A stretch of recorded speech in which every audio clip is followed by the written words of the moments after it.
பன்னீரில் நீராடி சம்பங்கி பூச்சூடி நின்றானே சண்முகன் சந்தனம் பூசி.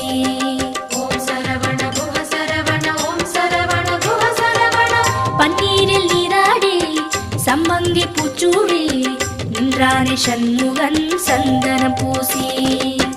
தங்கரதமாடி வரும் வள்ளல் முகம் கோடி பெறும். தங்கரதமாடி வரும் வள்ளல் முகம் கோடி பெறும்.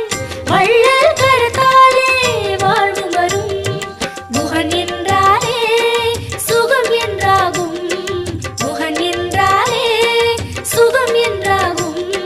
பழனி மலையில் பழகும் உறவில் பாசம் பிறக்கும். ஷண்முகநாதன